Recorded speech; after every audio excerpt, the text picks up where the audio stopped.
Hello दोस्तों, welcome to my YouTube channel Bio Vigyan. तो आज हम बायोलॉजी के कुछ इम्पोर्टेंट क्वेश्चन को डिस्कस करेंगे जो हमारे आने वाले एग्ज़ाम सीईटी के लिए बहुत ज़्यादा इम्पोर्टेंट होने वाले हैं।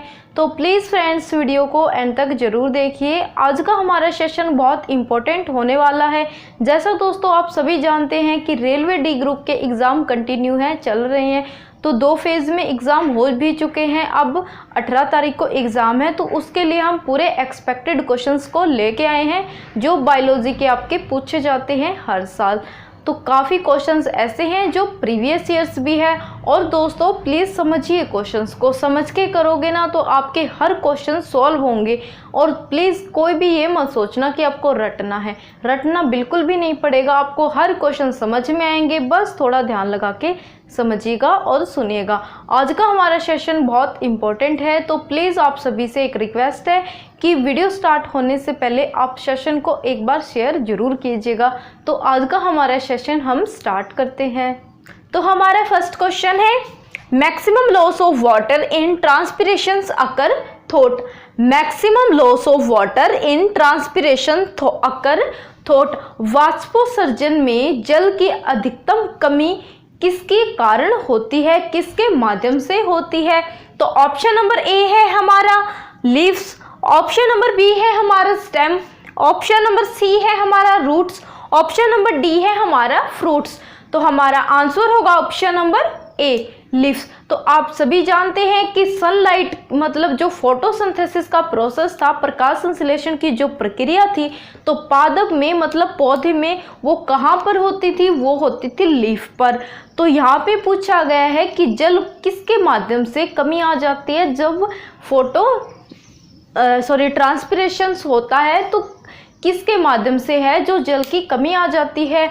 तो ऑप्शन नंबर ए हमारा करेक्ट आंसर होगा, तो वो होगा लीव्स। तो हमारा आंसर क्या होगा? Option number A. Maximum loss of water in transpirations occur through. तो क्या होगा? लीफ। वाष्पोत्सर्जन में जल की अधिकतम कमी किसके कारण होती है, किसके माध्यम से होती है? तो ऑप्शन नंबर ए हमारा करेक्ट आंसर होगा। दोस्तों ये क्वेश्चंस रेलवे डी ग्रुप के लिए बहुत इंपॉर्टेंट होने वाले हैं, क्योंकि आज के हमारे जो भी क्वेश्चंस है प्रीवियस ईयर्स क्वेश्चंस है। तो प्लीज दोस्तों वीडियो को एंड तक जरूर देखिएगा। तो हमारा नेक्स्ट क्वेश्चन है, opening and closing of stomata is a change in the turgidity of. Opening and closing of stomata is a change in turgidity of. रंध्रों का मतलब स्टोमेटा क्या होता है? रंध्र, हम हिंदी में बोलते हैं उनको रंध्र। रंध्रों का बंद होना और खुलना किसके कारण होता है, मतलब किन कोशिकाओं के कारण होता है? तो ऑप्शन नंबर ए है हमारा लेंटिसेल्स, ऑप्शन नंबर बी है हमारा ग्वार्ड सेल्स, ऑप्शन नंबर सी है हमारा epidermal cells, option number D है हमारा नन ऑफ दीज। तो हमारा आंसर होगा ऑप्शन नंबर बी ग्वार्ड सेल्स। जो हमारी ग्वार्ड सेल्स यानी रक्षक कोशिकाएं जो होती है उनका कार्य क्या होता है? उसका कार्य होता है रंध्रों का खुलना और बंद होना। तो ऑप्शन नंबर बी हमारा करेक्ट आंसर होगा। तो हमारा आंसर क्या होगा? Option number B. तो जो रंध्रों का खुलना और बंद होना, इसकी जो स्थिति होती है ना, वो किस में होती है? वो होती है ग्वार्ड सेल्स के अंदर। तो हमारा नेक्स्ट क्वेश्चन है, factor that affecting the rate of transpirations is. Factor that affects the rate of transpirations is. ऐसे कौन से कारक होते हैं जो वाष्पोत्सर्जन की जो प्रक्रिया होती है उसके लिए आवश्यक यानी अनिवार्य होते हैं? तो वो कौन से फैक्टर यानी कारक होते हैं? तो ऑप्शन नंबर ए है हमारा टेम्परेचर, ऑप्शन नंबर बी है हमारा speed of wind, option number C है हमारा ह्यूमिडिटी, ऑप्शन नंबर डी है हमारा ऑल ऑफ दिस। तो देखिए दोस्तों, इसमें क्या पूछा गया कि जो हमारा वाष्पोत्सर्जन होता है ना, उसके लिए कौन से जो ऐसे कारक है जो प्रभावित करते हैं? तो सबसे पहले है हमारा ऑप्शन नंबर ए, तो टेम्परेचर। तो टेम्परेचर का तो इफेक्ट होता ही है वाष्पोत्सर्जन की प्रक्रिया में, और स्पीड ऑफ विंड यानी हवा की जो गति होती है उसका भी वाष्पोत्सर्जन में योगदान होता है, और होती है ह्यूमिडिटी। तो एनवायरनमेंट में, एटमॉस्फेयर में ह्यूमिडिटी भी इम्पॉर्टेंट है। तो इसका आंसर होगा option number D, all of these. जो ट्रांसपिरेशंस की जो प्रक्रिया होती है उसके लिए कौन से फैक्टर उसको अफेक्ट करते हैं, तो उसको अफेक्ट करता है टेम्परेचर, उसको अफेक्ट करता है स्पीड ऑफ विंड, और उसको अफेक्ट करता है ह्यूमिडिटी। तो ऑप्शन नंबर डी हमारा करेक्ट आंसर होगा। तो हमारा आंसर क्या होगा? Option number D. तो दोस्तों क्वेश्चन बहुत इंपॉर्टेंट है, पूछे गए क्वेश्चंस है, तो प्लीज़ क्वेश्चंस को बड़े ध्यान से समझिएगा कि इसका मीनिंग होता क्या है, क्योंकि मैं पूरा एक्सप्लेन करते हुए हिंदी के अंदर। तो आप प्लीज़ यही प्रयास कीजिए कि जब भी आप वीडियो को देखते हैं तो कॉपी पेन को साथ में लेके बैठिए। हो सकता है आपको काफ़ी क्वेश्चंस पहले से आते हो सकता है आपको काफ़ी क्वेश्चंस ना आते हो, लेकिन अगर आप कॉपी पेन लेके साथ में बैठोगे, जो क्वेश्चंस आपको नहीं आता, जिस क्वेश्चन में आपको डाउट आता है, वो साथ साथ नोट करके रखो, फिर वो मेरे पास भेज दिया करो। अगर आपको नहीं समझ में आता तो मैं वो फिर से करवा दूंगी।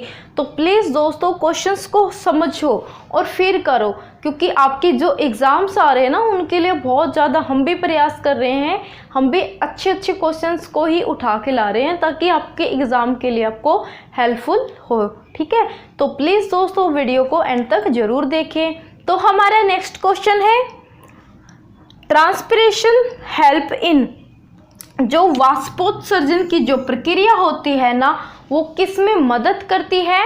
तो ऑप्शन नंबर ए है हमारा to reach the minerals salt from root to leaves. Option number B है the absorption of water. Option number C है to maintain the temperature of plants. तो जो पौधा है उसका तापमान को भी मेंटेन यानी नियंत्रित करती है, और जो हमारे मिनरल्स होते हैं, सॉल्ट होते हैं, रूट मतलब कि जड़ और पत्तों तक, उनमें भी कार्य करती है, और मतलब वाष्पोत्सर्जन की प्रक्रिया, और अब्जॉर्प्शन ऑफ वाटर मतलब पानी का भी अब्जॉर्प्शन करती है। तो ऑप्शन नंबर डी हमारा करेक्ट आंसर होगा। तो ये जो सभी कारक हैं जो वाष्पोत्सर्जन की जो प्रक्रिया है उसके लिए जरूरी होते हैं, उसमें मदद करते हैं। तो ऑप्शन नंबर डी हमारा करेक्ट आंसर होगा। तो हमारा नेक्स्ट क्वेश्चन है, ग्वार्ड सेल्स हेल्प्स इन, जो रक्षक कोशिकाएं होती है ना वो किसकी सहायता करती है, किसमें सहायक होती है? तो ऑप्शन नंबर ए है ग्यूटेशन। ऑप्शन नंबर बी है हमारा to fight the infections. Option number C है हमारा ट्रांसपिरेशन। ऑप्शन नंबर डी है हमारा नन ऑफ दिस। तो जो ग्वार्ड सेल्स यानी रक्षक कोशिकाएं जो होती हैं वो किस में हेल्प करती हैं? वो ट्रांसपिरेशन यानी वाष्पोत्सर्जन की जो प्रक्रिया है उसमें हेल्प करती हैं। और क्या हेल्प? तो हमारा नेक्स्ट क्वेश्चन है, which hormone is formed in water stress condition to close the stomata? Which hormone is formed in the stress condition to close the stomata? रंध्र को बंद करने के लिए जल तनाव स्थिति में कौन सा हार्मोन बनता है? रंध्रों को बंद करने के लिए जल तनाव स्थिति में कौन सा हार्मोन बनता है? तो ऑप्शन नंबर ए है हमारा साइटोकाइनिन। ऑप्शन नंबर बी है हमारा ऑक्सिन। ऑप्शन नंबर सी है हमारा abscisic acid. Option number D है हमारा जिबरलिन। तो हमारा आंसर होगा option number C, abscisic acid. तो हमारा आंसर क्या होगा? Option number C, abscisic acid. Which hormone is formed in water stress condition to the stomata? रंध्रों को बंद करने के लिए वाटर की स्थिति मतलब पानी के अंदर जो दबाव की स्थिति बनती है तो वो उसमें कौन सा हार्मोन बनता है? तो ऑप्शन नंबर सी हमारा करेक्ट आंसर होगा। रंध्रों को बंद करने के लिए जल की तनाव स्थिति में कौन सा हार्मोन बनता है? तो वो बनता है अब्सिसिक एसिड। तो वो कौन सा बनता है? अब्सिसिक एसिड। तो हमारा नेक्स्ट क्वेश्चन है, जैसे दोस्तों ये वाला क्वेश्चन एचएससी के अंदर पूछा गया है, बहुत इंपॉर्टेंट है ये वाला, तो हर क्वेश्चन से इंपॉर्टेंट है, काफ़ी एक्सपेक्टेड क्वेश्चंस है, तो प्लीज़ क्वेश्चंस को समझिएगा। तो हमारा नेक्स्ट क्वेश्चन है, on increasing the dash transpiration rate increases, on increasing the dash transpiration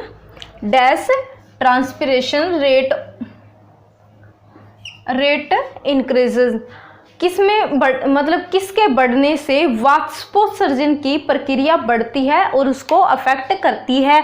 तो ऑप्शन नंबर ए है ह्यूमिडिटी, ऑप्शन नंबर बी है टेम्परेचर, ऑप्शन नंबर सी है मिनरल्स, ऑप्शन नंबर डी है मॉइस्चर ऑफ सॉइल।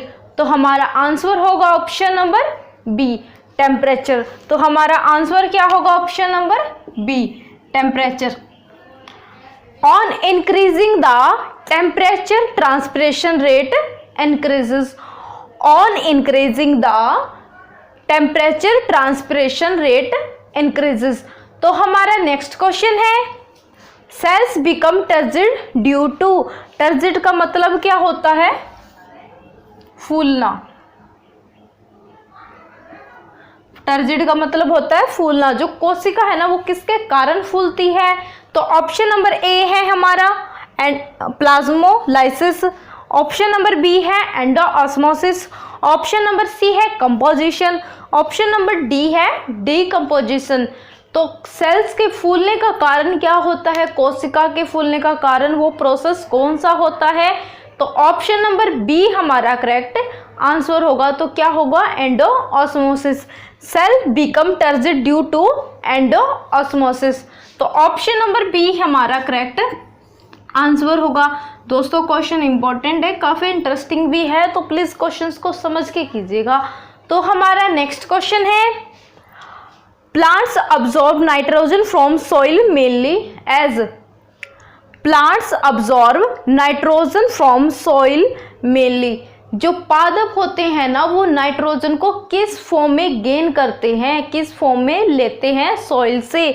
तो option number A है हमारा ammonia, option number B है nitrate, ये और ये थोड़ा अलग है, ध्यान से देखिएगा, नाइट्रेट, ऑप्शन नंबर सी है नाइट्रेट, ऑप्शन नंबर डी है यूरिया। तो हमारा आंसर होगा ऑप्शन नंबर सी नाइट्रेट। तो जो पौधे हैं ना मतलब प्लांट्स है ना वो नाइट्रोजन को किस फॉर्म में लेते हैं? तो वो नाइट्रेट की फॉर्म में लेते हैं और कुछ नाइट्रेट की फॉर्म में भी लेते हैं। वैसे ऑप्शन नंबर सी हमारा करेक्ट आंसर होगा, हम प्रायोरिटी देंगे नाइट्रेट को। तो ऑप्शन नंबर सी हमारा करेक्ट आंसर होगा। तो हमारा नेक्स्ट क्वेश्चन है dash is involving in opening और closing to stomata, dash is involve in opening and closing the stomata. जो रंध्र है ना वो बंद होते हैं और खुलते हैं, तो उसके लिए एक एलिमेंट है, एक तत्व है, वो इम्पोर्टेंट रोल करता है, मतलब उसके लिए बहुत इम्पोर्टेंट है। अगर वो ना हो तो इसमें खुलने और बंद होने का कार्य है ना रंध्रों में, स्टोमेटा में, वो बंद हो जाएगा। तो ऐसा कौन सा वो तत्व है, वो एलिमेंट है? तो ऑप्शन नंबर ए है हमारा मोलिब्डेनम, ऑप्शन नंबर बी है हमारा पोटाशियम, ऑप्शन नंबर सी है हमारा कैल्शियम, ऑप्शन नंबर डी है हमारा आयरन। तो ये क्वेश्चन दोस्तों बहुत ज़्यादा इम्पोर्टेंट है।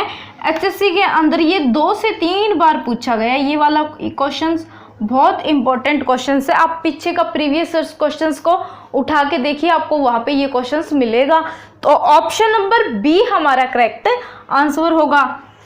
तो जो पोटाशियम है ना वो एलिमेंट है, ये तत्व है ना जो रंध्रों के खुलने और बंद होने का कारण है, मतलब इनके इन्वॉल्व, मतलब इसके अंदर ये इन्वॉल्व है, इसके अंदर ये शामिल है। बहुत ज़्यादा इम्पोर्टेंट होता है पोटाशियम रंध्रों के खुलने और बंद होने का। तो ये क्वेश्चन दोस्तों बहुत इम्पोर्टेंट है। ये वाला क्वेश्चन तो कम से कम 4 से 5 बार पूछा गया है, तो बहुत इम्पोर्टेंट है। हर क्वेश्चन से इम्पोर्टेंट है दोस्तों। अगर आपको किसी भी क्वेश्चन में किसी भी प्रकार का डाउट आता है, आपको नोट्स चाहिए, ये वाले जो मैं करवा रही हूँ उनकी पीडीएफ भी हमने बना रखी है, तो आप हमें कमेंट सेक्शन में बता सकते हैं।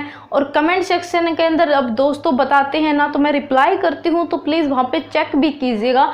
1-2 स्टूडेंट का आया हुआ है कि हमें पीडीएफ चाहिए, तो आप प्लीज़ इंस्टाग्राम पे मैसेज करें, वहाँ पे आपको पीडीएफ भी मिल जाएगी। तो दोस्तों आज का हमारा सेशन यहीं पे समाप्त होता है। तो आज का हमारा सेशन दोस्तों यहीं पे समाप्त होता है। अगर आपको हमारी वीडियो अच्छी लगे तो please like, share, comment and please do subscribe. Thank you for watching.